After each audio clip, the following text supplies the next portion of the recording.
Hello दोस्तों, आपका smart study 78 में स्वागत है। आशा करती हूँ कि आप सभी लोग स्वस्थ और मस्त होंगे और अपनी तैयारी में लगे होंगे। तो हम आज भी इस वीडियो में शिक्षण की विधियाँ पढ़ने वाले कि शिक्षण का अर्थ क्या होता है, शिक्षण के उद्देश्य, ठीक है ना। तो आज से ये आपकी पेडागोजी शुरू हो गई। हम देखते हैं इसमें कि क्या क्या पेडागोजी में आता है, ठीक है ना। शिक्षण विधियाँ आएंगी तो वो हम अच्छे से पढ़ेंगे, समझेंगे।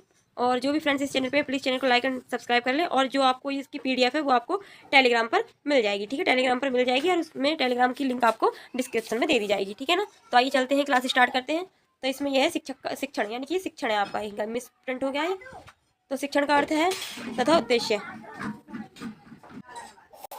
ये आपकी शिक्षण है, मैंने बताया था ना, शिक्षण की अर्थ और उद्देश्य। तो शिक्षण का अर्थ है, शिक्षण वह प्रक्रिया है जिसके माध्यम से शिक्षक विद्यार्थियों को ज्ञान, कौशल, आदर्श, व्यवहार और अनुभव प्रदान करते हैं। जब हमने इसका कंटेंट पढ़ा था तब तो बच्चा ऑब्जर्व करता था, यहाँ पर टीचर्स ये बच्चे के लिए करवाता है, ठीक है ना। ये याद रखना आपको, ये आपको मतलब कई बार हम पढ़ चुके हैं तो ये आपको याद होना चाहिए। और जो भी मैं आपको क्लास कराती हूँ प्लीज़ उनका रिवीजन क्या करें, जिससे आने वाली वीडियो में आपको आसानी से सब कुछ याद आ जाए, ठीक है ना। तो चलते हैं आगे।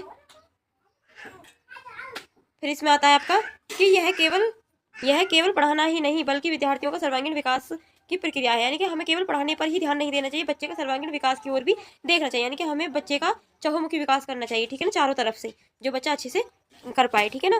फिर आ जाता है आपका प्रमुख विद्वानों के अनुसार। प्रमुख विद्वानों के अनुसार क्या है कि जॉन डीवी के अनुसार, जॉन डीवी क्या कहते हैं कि शिक्षण अनुभवों का पुनर्गठन होता है। यानी कि जो हमारा शिक्षण जो हम सीखते हैं वह हमारा पुनर्गठन होता है। यानी कि जो हमारा पिछला ज्ञान, अगला ज्ञान होता है उसको हम संगठित करते हैं, इकट्ठा करते हैं, तो वही हमारा पुनर्गठन कहलाता है।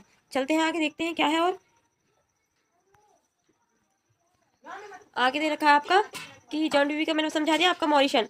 शिक्षण सीखने को उत्पन्न करने की कला है। यानी कि जो शिक्षण है जो हम सीखते हैं वो हमारी उत्पन्न करने की कला है। यानी कि जो भी हम सीखते हैं करते हैं वही हम मतलब उससे ही हमारी चीज़ें मतलब हमारे जो दिमाग में बहुत प्रकार की मतलब विचारधाराएं उत्पन्न होती हैं, समस्याएं उत्पन्न होती हैं, तो वही हमारे शिक्षण के करने से ही होती हैं, ठीक है ना। फिर आ जाता है हमारे स्किनर। शिक्षण वह व्यवस्था है जिससे अधिगम को प्रभावी बनाया जा सकता है। यानी कि जो हमारे शिक्षण है जो हम सीखते हैं वही हमारा अधिगम है, चारों तरफ से सीखते हैं तो वही हमारा प्रभावी हमें बनाता है, ठीक है ना। ये स्किनर की डेफिनेशन बहुत जरूरी है क्योंकि फैक्चुअल क्वेश्चन पूछे जाते हैं यूपी टेट में, ये आपको पता होगा।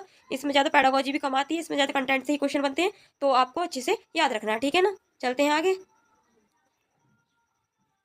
फिर आ जाते हैं आपके शिक्षण के उद्देश्य। शिक्षण के उद्देश्यों में क्या दे रखा है ये भी देख लेते हैं कि नंबर 1 ज्ञान प्रदान करना। सबसे पहले क्या है, सबसे पहले आपको ज्ञान प्रदान करना, कि विद्यार्थियों को विषय संबंधी जानकारी देना। पहले तो हमारा पहला उद्देश्य, टीचर्स का उद्देश्य है कि बच्चे को ज्ञान प्रदान करना। पहले ये नहीं कि सीधे जाकर हम किताबों को रटवा दें, नहीं, पहले बच्चे को ओरल चीज सिखानी चाहिए। पहले बच्चे को आसपास का वातावरण, स्कूल में जाते समय उसको प्रकृति यानी कि उसे बहुत चीजों का अनुभव कराना चाहिए, तभी हमें अपने विषय की संबंधी जानकारी उसको देनी चाहिए, ठीक है ना। फिर आ जाते हैं आगे, चलते हैं। दूसरा पॉइंट आ जाता है आपका मानसिक विकास। मानसिक विकास क्या होता है कि सोचने, तर्क करने और निर्णय लेने की क्षमता विकसित करना, यही हमारा मानसिक विकास है। यानी कि बच्चों को सोचना चाहिए, तर्क करने की प्रक्रिया समझानी चाहिए, निर्णय लेने की क्षमता विकसित करनी चाहिए, यही हमारा मानसिक विकास है। जब तक बच्चा खुद से नहीं सोचा, खुद से नहीं करेगा, बच्चा कुछ नहीं सीखेगा। उसके मनोबल को हमें उत्साहित करना चाहिए, ना कि डर करना चाहिए, ठीक है ना। फिर आ जाता है तीसरा नंबर नैतिक विकास। नैतिक विकास में क्या होता है आइए जान लेते हैं। नैतिक विकास में होता है कि अच्छे संस्कार और नैतिक मूल्यों का विकास करना चाहिए। ये नहीं कि हमें बच्चों को समाज के बारे में उसे अच्छा बुरा, अच्छी चीज मतलब अच्छी और सही चीज के बारे में उसे ढंग से बताना चाहिए, तो वही हमारे नैतिक मूल्य हैं और संस्कार अच्छे देने चाहिए, जिससे हम किसी से बदतमीज ना बोले या फिर किसी को हम कठोर वर्ड नहीं बोले, ठीक है ना। ये आपको याद रखना है। फिर आ जाता है चौथा पॉइंट आपका सामाजिक विकास। सामाजिक विकास में क्या होता है कि समाज से मिलजुल कर रहने की भावना, यानी कि किसी से हमें ईर्षा नहीं करनी चाहिए, किसी को देखकर हमें जलना नहीं चाहिए, यही हमारी सामाजिक विकास है। सभी का सहयोग देना चाहिए, सभी का मतलब ये नहीं कि सबको मतलब मदद देनी चाहिए, अगर कोई मदद योग्य है तो उसकी मदद देनी चाहिए, तो यही हमारी सामाजिक विकास होता है। चलते हैं आगे। फिर आ जाता है आपका पांचवा क्वेश्चन। ये पांचवा क्वेश्चन आ जाता है आपका कौशल विकास, पांचवा उद्देश्य सॉरी, कि व्यवहारिक और जीवनोपयोगी कौशल विकसित करना। जो हमारे जीवन के लिए उपयोगी है वो कौशल हमें मतलब हमारा विकसित होना चाहिए। व्यवहार में हमें मधुरता लानी चाहिए, अपने स्वभाव में भी हमें अच्छी मतलब मीठी वाणी से हमें सबसे बोलना चाहिए, तो यही हमारी विकास कौशल है, ठीक है ना। आई होप कि आपको क्लास समझ में आ रही हो। आपको ये बहुत आसान है, ये आपका आसानी से एक दो बार देखोगे, नोट्स पढ़ लोगे तो वही आपको मतलब अच्छे से याद हो जाएंगे, इसमें ज़्यादा। और ये भी फिर भी आपने सीटेट करा हो तो सीटेट में भी आपने ये पढ़े होंगे, ठीक है ना। पैडागोजी तो आपकी सीटेट की जैसी है, ठीक है ना। फिर आ जाता है आपका छठा कौशल।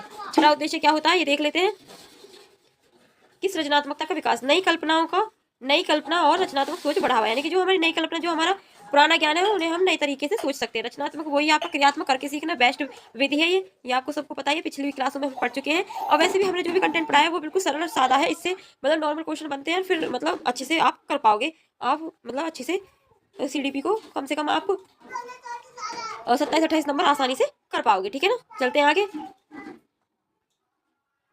फिर आ जाता है आपका शिक्षण संप्रेषण यानी कि कम्युनिकेशन। शिक्षण संप्रेषण कैसे करते हैं ये भी बता देते हैं हम कि शिक्षण संप्रेषण होता है, संप्रेषण का अर्थ क्या है, तो विचारों, भावना और सूचनाओं का आदान प्रदान, यानी कि हम संप्रेषण के लिए हमेशा 2 व्यक्तियों की आवश्यकता पड़ती है। संप्रेषण में 2 व्यक्तियों की आवश्यकता होती है, तभी हम अपने भावों, सूचना, विचारों का आदान प्रदान कर पाते हैं। यानी कि वो हमसे बोलेगा, हम उससे वार्तालाप करेंगे, तो यही हमारा संप्रेषण होता है। 2 व्यक्तियों की आवश्यकता पड़ती है, जैसे कि एक प्रेषक, एक मैं आपको डायग्राम बना के दिखा देती हूँ किस तरीके से। जैसे ये है प्रेषक, फिर हमें अपनी सूचना देनी है, किसको देनी है, प्राप्तकर्ता को। इस तरीके से हमारा ये बन जाता है डायग्राम, ठीक है ना, प्रेषक। तो इस तरीके से ये हमारा संप्रेषण हो जाता है। संप्रेषण भी बहुत ईजी है। फिर आ जाता है आपका संप्रेषण के तत्व। संप्रेषण के तत्व क्या होते हैं, सबसे पहले प्रेषक यानी कि टीचर जो हमें बताता है, ठीक है ना।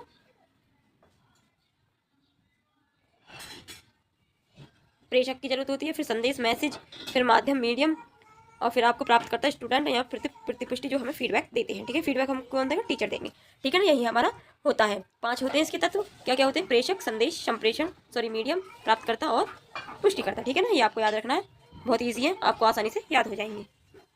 फिर आ जाते हैं आपके प्रभावी संप्रेषक की दिशाएं, यानी कि जो हमारी विशेषताएं बनती हैं जिनसे, ठीक है ना। प्रभावी संप्रेषण की विशेषताएं क्या है, स्पष्ट भाषा होनी चाहिए। ये नहीं कि बच्चे को समझ में नहीं आए, हम कुछ भी कोई अदर भाषा से तो हम दूसरी भाषा यूज़ करें, नहीं, ऐसा नहीं है। अगर बच्चे का मतलब हमको बच्चे के अकॉर्डिंग ही अपनी भाषा का प्रयोग करना चाहिए, सरल शब्द प्रयोग करने चाहिए, उचित उदाहरण उपयोग करने चाहिए जो एकदम से बच्चे के दिमाग में फिट बैठ जाए। ये नहीं कि घुमा फिरा के, नहीं, ऐसे नहीं, अच्छे से। और फिर विद्यार्थियों की सहभागिता होनी चाहिए। ये नहीं कि बच्चे की मर्जी नहीं है, आप कुछ भी उनको पढ़ाए जा रहे हैं, नहीं, उससे कोई प्रॉफिट नहीं होगा, बच्चे को कुछ याद नहीं होगा। फिर 2 तरफा संवाद नहीं होना चाहिए, ठीक है ना। यही आपको याद रखना है। टीचर्स को हमेशा याद रखना है कि बच्चे को अच्छे से अच्छा कंटेंट और अच्छे से अच्छे उसको शिक्षण विधियाँ प्रदान करनी चाहिए, ठीक है ना। फिर आगे चलते हैं शिक्षण के सिद्धांत। शिक्षण के सिद्धांत क्या होते हैं ये भी जान लेते हैं। नंबर 1, सरल से कठिन की ओर। सरल से कठिन की ओर, तो पहले हम बच्चे को सरल चीज़ें, अगर हम बच्चे को, भाई छोटा बच्चा होता है तो हमें पहले सरल चीज़ बतानी चाहिए, फिर उसके बाद हमें कठिन वर्णों की ओर लेके जाना चाहिए। जैसे कि आसान विषय, फिर कठिन विषय, पहले हमें उसके पार्ट बताने चाहिए, फिर उसको हमें पूरा बताना चाहिए। जैसे कि मैं एक बात बता दूँ आपको, जैसे कि हमें पहले हम ABCD पढ़ाते हैं बच्चों को, तो पहले ए से, तो हमें पहले क्या करना चाहिए कि पहले हमको बच्चों को सेब दिखाना चाहिए। क्या है ये, सेब है, तो सेब किससे बनता है, A फॉर एप्पल से। इस तरीके से हमें बताना चाहिए, ठीक है ना। यही हमारा सरल से कठिन की ओर है। फिर हमें ऐसे आगे लेके जाएंगे तो बच्चा आसानी से सीख पाएगा। फिर आ जाता है आपका ज्ञात से अज्ञात की ओर। ज्ञात से अज्ञात की ओर, ज्ञात से अज्ञात की ओर क्या है कि जो विद्यार्थी पहले से जानते हैं उनसे नए ज्ञान की ओर ले जाना। आपके शिक्षण के जो सिद्धांत है वो मिलते जुलते हैं। आपको एक मतलब उदाहरण से आप बता सकते हैं, उनको पहले बच्चे को वो चीज़ दिखाई जाए जो बच्चे जानते हैं। जैसे कि बच्चा, हर कोई है बच्चा अपने घर में देखता है ऐसी वस्तुओं को, जैसे कि बॉल हुई, फुटबॉल हुई, बैट हुआ, इस तरीके से दिखाएं तो बच्चा आसानी से पहचान जाएगा, हाँ ये हमारे घर में यूज़ होती है, हमारे बड़े भाई बहन खेलते हैं, तो वो बच्चा समझ जाएगा, ठीक है ना। फिर चलते हैं आगे। फिर आ जाता है आपके शिक्षण सूत्र। शिक्षण सूत्र में क्या है आपके, ये जान लेते हैं कि पहले ज्ञात से अज्ञात की ओर, मैंने बताया था अभी, ज्ञात से अज्ञात की ओर, फिर सरल से कठिन की ओर, ऐसे ही आपके शिक्षण सूत्र हैं, ठीक है ना।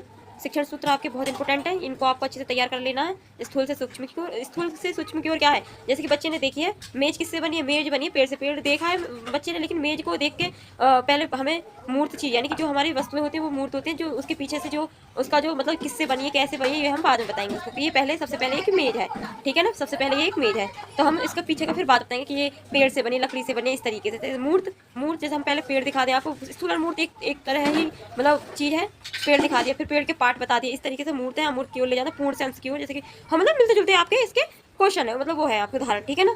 कुल मिला के ये है कि आपको फिर आ जाता है अनुभव।